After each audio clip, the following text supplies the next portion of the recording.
स्वागत है आप सभी लोगों का एलके स्टडीज़ के यूट्यूब चैनल में। पिछला लेक्चर पंक्चुएशन मार्क का था, जिनमें हम लोगों ने कॉमा का बात किया था। अब हम लोग सेमी कॉलन की बात करेंगे, जो कि बहुत ही महत्वपूर्ण है। थर्ड नंबर पंक्चुएशन मार्क में बात करें, पंक्चुएशन मार्क हिंदी में बोलते हैं इसको विराम चिन्ह। क्या बोलते हैं हिंदी में? विराम चिन्ह। विराम चिन्ह में नंबर 3 आता है, सेमी कॉलन। यही आज हम लोग का टॉपिक है, इसको हम लोग आज खत्म करेंगे, ठीक है। तो सभी लोग कॉपी पेन लेके हो जाइए स्टार्ट। और last but least at the starting of the session जरूर से वीडियो को शेयर और सब्सक्राइब कीजिएगा। पसंद आया तो लाइक कीजिएगा, जो आप लोगों को अंत में करना है। लेकिन 2 काम अभी करना है, सब्सक्राइब और शेयर भी आप कर सकते हैं अगर आप चाहें तो। सब्सक्राइब सभी लोगों को करना है और शेयर भी कर दीजिएगा। स्टार्ट करते हैं अपनी सेमी कॉलन के बारे में। सेमी कॉलन का जो मैं बात करूं, इसका जो सिंबल होता है कुछ इस प्रकार का होता है, ठीक है। इसका सिंबल इस प्रकार का होता है। चलिए कॉपी पेन लेके हो जाइए सब लोग स्टार्ट। मैं भी मार्कर चेंज कर रहा हूँ, फटाफट से कॉपी पेन लेके हो जाइएगा, बैठ जाइएगा। क्योंकि यहाँ पे कोई भी you know that's not a party, not a joke, not a meme. Here you are here to learn how to speak English, how to understand English, how to write very clearly English and everything about English, and I am going to help you all out. चलिए जल्दी से देखिए, इस लंबी चौड़ी line से मैंने ये डिफरेंस किया है कि फुल स्टॉप का यूज कहाँ पे होता है, कॉमा का यूज कहाँ पे होता है, सेमी कॉलन का यूज है। एक बार जरूर से इन्हें पढ़िए, अपनी कॉपी पे नोट कीजिए। क्या बोल रहा है कि कॉमा का यूज वहाँ होता है जहाँ कम ठहराव की जरूरत पड़ती है, ठीक है, थोड़ा कम ठहराव की जरूरत पड़ती है। फुल स्टॉप का प्रयोग वहाँ होता है जहाँ अधिक ठहराव की जरूरत पड़ती है। मतलब कि फुल स्टॉप से थोड़ा सा जहाँ पे कम ठहराव की जरूरत पड़ती है, वहाँ पे हम लोग किसका यूज करते हैं, कॉमा का। ठीक, इस तरफ सेमी कॉलन को बताइए। जहाँ अधिक ठहराव की जरूरत पड़ती है वहीं सेमी कॉलन का यूज होता है, ठीक है। इस एक बार कॉमा का यूज वहाँ होता है जहाँ कम ठहराव जरूरत पड़ती है। फुल स्टॉप का यूज वहाँ होता है जहाँ अधिक ठहराव की जरूरत पड़ती है। वहीं सेमी कॉलन का यूज वहाँ होता है जहाँ कॉमा से कुछ अधिक और फुल स्टॉप से कुछ कम ठहराव, यानी कि बीच में, ठीक है। कॉमा से अधिक रहेगा और फुल स्टॉप से कम, यानी बीच वाला जो ठहराव रहता है उसको हम लोग सेमी कॉलन से डिनोट करते हैं। कॉमा ये होता है आपका, ये थोड़ा सा बहुत छोटा सा ठहराव दिखाता है, फुल स्टॉप ज़्यादा ठहराव दिखाता है, लेकिन जो सेमी कॉलन है ये मीडियम, न ज़्यादा कम दिखाता है न ज़्यादा धीरे दिखाता है, ये मीडियम, ठीक है। बातें आ रही समझ में? तो तीनों चीज़ का कंपेरिजन बता रहा है हमको कि सेमी कॉलन का यूज़ कहाँ पे होता है।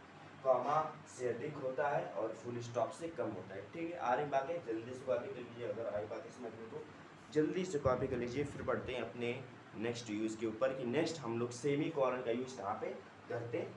रेडी कर लिया? कॉपी इरेज करें, वीडियो को पॉज करके कर लीजिए कॉपी। देखिए ये थर्ड वाली सेकेंड वाली जो लाइन बोल रही है, सेमी कॉलन का यूज वहाँ होता है, ये सेकेंड यूज था। पहले हमने बता दिया कि कॉमा और फुल स्टॉप में जो बीच वाला होता है, जहाँ पे हमको कॉमा से अधिक और फुल स्टॉप से कम ठहराव की जरूरत पड़ती है, वहाँ पे हम लोग सेमी कॉलन का यूज करते हैं। सेकेंड यूज की बारी है, देखिए क्या बोल रहा है, सेमी कॉलन का यूज वहाँ होता है जहाँ फुल स्टॉप का यूज हो सकता है, वहाँ पे हम लोग सेमी कॉलन यूज करते हैं। लेकिन यदि हम विभिन्न प्रिंसिपल क्लॉज को बिना लिंकिंग वर्ड के एक साथ ही वाक्य में यूज करना चाहें, ताकि अभिष्ट विचार यानी जो अन्य मतलब जो अदर मीनिंग सेंटेंस का ना आए, न कि अभिष्ट विचार यानी कुछ अलग मीनिंग ना आए, अधिक तीव्रता से एक साथ स्पष्ट हो सके, तो ऐसे क्लॉजेस को सेमी कॉलन से जोड़ दिया जाता है। चलिए थोड़ा सा इसमें आपको डाउट हो सकता है, लेकिन बहुत लोगों को क्लियर होगा। आप थोड़ा एग्जाम्पल इसका देख लेना तो पूरा कंसेप्ट क्लियर हो जाएगा। अगर एग्जाम्पल देख लें तो पूरा कंसेप्ट क्लियर हो जाएगा। Let's move on example. जल्दी से कॉपी कीजिए, वीडियो को पॉज करके हम पढ़ते हैं एग्जाम्पल के ऊपर। देखिए इस सेंटेंस में एग्जाम्पल था, एग्जाम्पल है कम अर्ली एंड गो अर्ली। अगर मैं इसको डिफरेंस बताऊं कि अगर मैं यहाँ पे सेमी कॉलन को हटा दूं, लेट्स सी अगर मैं एक टाइम को इससे हटा देता हूँ तो इसका जो इंग्लिश मीनिंग आएगा क्या आएगा, जल्दी आओ और जल्दी जाओ, नहीं जल्दी आओ जल्दी जाओ। लेकिन अगर मैं सेमी कॉलन लगा दूँ, मान लीजिए मैं फुल स्टॉप लगा दूँ तो क्या पढ़ूंगा, कम अर्ली गो अर्ली। अगर मैं वहीं पे कॉमा लगा दूँ तो क्या पढ़ूंगा, कम अर्ली गो अर्ली। अगर मैं यहाँ पे सेमी कॉलन लगा दूँ तो क्या पढ़ूंगा, कम अर्ली गो अर्ली।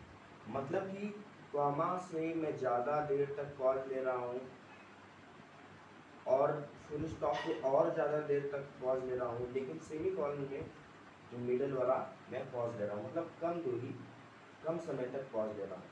तो अगर मैं यहाँ पे नहीं लगाऊँ सेमी कॉलन तो जो इसका मीनिंग है वो एकदम ख़त्म हो जाएगा। कम अर्ली गो अर्ली कोई अपने आप में सेंटेंस ही नहीं बनेगा।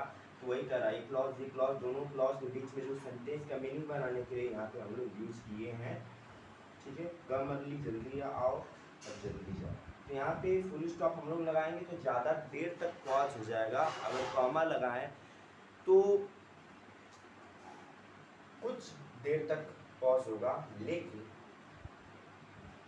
सेमी कॉलन लगाएं तो ना ही ज़्यादा देर तक पॉज होगा ना ही ज़्यादा कम पॉज होगा, ठीक, मिडल वाला।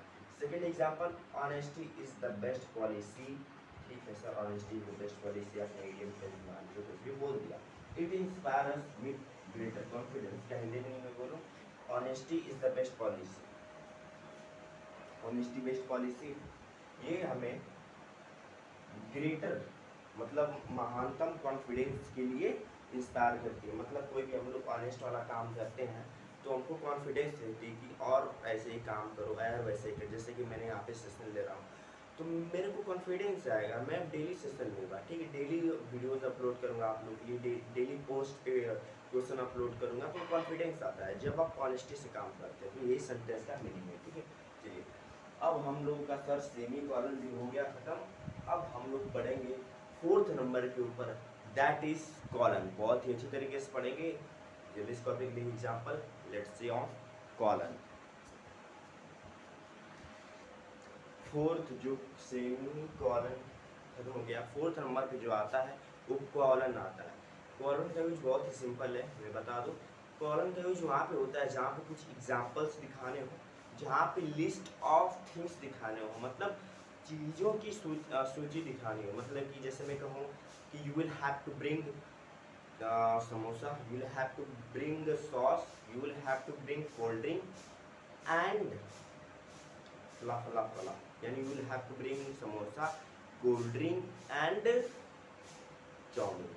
तो मैं क्या बोल रहा हूँ, चीज़ों को लिस्ट में काउंटिंग करा दे रहा हूँ। तो जहाँ पे लिस्ट में काउंटिंग कराना हो, कुछ एग्जाम्पल्स देना हो, तो मैं क्या करूँगा, वहाँ पे कॉलन का यूज करूँगा। जैसे क्या लिखा है, कॉलन का यूज किसी सूची, लिस्ट और एग्जाम्पल को स्टार्ट करने के लिए होता है। जैसे कि मैंने आप लोगों को बताया था कि कोई भी हम लोग एग्जाम्पल स्टार्ट करते हैं, जैसे कि अपने से मैंने यहाँ पे लिखा है the following rules are known. जो निम्नलिखित जो शब्द हैं वो क्या है, संज्ञा है। क्या है, कैट है, काऊ है, बॉय है और गर्ल है। तो ये सब नाउन ही ना, obviously is naming word is noun, ठीक है।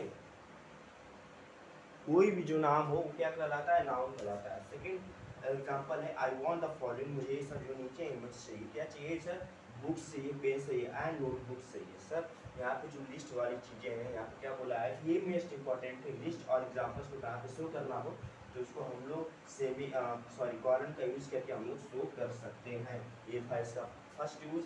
एंड सेकेंड यूज़ में आप लोगों को बहुत बेहतरीन चीज़ देखने को मिलेगी। जल्दी से कॉपी कर लीजिए सर, जल्दी से। वीडियो को अब तक शेयर नहीं किया है, जरूर से शेयर कीजिए, लाइक कीजिए। ये है कॉलन का सेकेंड यूज़। क्या बोल रहा है, direct speech and quotation mark. Direct speech और कोटेशन मार्क। डायरेक्ट स्पीच क्या होता है, after completing this chapter I am going to teach you about direct speech. Direct speech इसके बाद मैं इसलिए पढ़ा रहा हूँ क्योंकि यहाँ पे जो भी question mark, full stop, comma, semi colon use होंगे, सबसे ज़्यादा इसका use direct and indirect speech में किया जाता है जिसको हम लोग नरेशन बोलते हैं। ठीक, तो इसलिए मैं इसको पहले पढ़ा रहा हूँ जो पंक्चुएशन मार्क में। डायरेक्ट स्पीच में आप लोगों को पढ़ाऊंगा, कोटेशन क्या होता है इसे मैं पढ़ाऊंगा, बट यहाँ पे मैंने एग्जाम्पल लिखा है, उससे आप लोगों को समझ में आ जाएगा वेरी क्लियरली क्या बोल रहा है। Direct speech and quotation mark के पहले कॉलन का यूज किया जाता है, जैसे कि ही सेड, यहाँ पे कॉलन का यूज मैंने किया, double inverted comma, I will do. उसने कहा था मैं इसे करूँगा। सेकंड एग्जांपल है Shakespeare said, double inverted comma, या फिर उसने पहले क्या लगाया, कॉलन लगाया। जो भी कोई बात कहता है तो उसकी बात डबल इनवर्टेड कॉमा में हम लोग कैप करते हैं। He said, Shakespeare said, sweet are the root of adversity. Sweet are क्या है, एडवर्सिटी का प्रयोग है, यानी जो मिठाइयाँ हैं, अब जो मीठे हैं तो क्या है, एडवर्सिटी के प्रयोग है। इसने कहा था शेक्सपियर। चलिए अब बढ़ते हैं अपने थर्ड यूज ऑफ कॉलन में। और ये जो एक एक पॉइंट है इसको आप लोग को नोट करते रहना है। चलिए बढ़ते हैं थर्ड यूज के ऊपर। थर्ड यूज इसका बहुत समझदार है, क्या बोल रहा है कि डायलॉग में जो स्पीकर होता है, ठीक है, डायलॉग में स्पीकर के नाम के बाद कॉलन का यूज होता है। जैसे कि इस डायलॉग में नीचे टीचर व्हाट आर यू, मतलब जो आप लोग इंग्लिश की कम्प्रिहेंशन या फिर जो आप लोग लिटरेचर की इंग्लिश की बुक पढ़ते होंगे तो वहाँ पे रहता होगा जैसे कोई स्पीकर है, जैसे सानिया, मतलब यहाँ पे कॉलन का यूज हुआ है क्योंकि सानिया क्या है, स्पीकर। सानिया कह रही है आई लाइक स्विमिंग, मतलब ये जो सेंटेंस है या फिर ये जो डायलॉग है वो कौन बोला है, सानिया बोली है। तो वही बोल रहा है कि डायलॉग में स्पीकर के नाम के बाद जो कॉलन का यूज होता है, ठीक है, यहाँ पे स्पीकर क्या हो गया, टीचर, यहाँ पे स्पीकर क्या होता है, तो राम के बाद हम लोगों ने कॉलन का यूज किया, और राम ने जो डायलॉग बोला उसको हमने यहाँ पे अच्छे से लिख दिया। तो वही यूज है इसका, थर्ड यूज, डायलॉग बाजी में हम लोग इसका यूज करते हैं। बढ़ते हैं अपने फोर्थ यूज के ऊपर।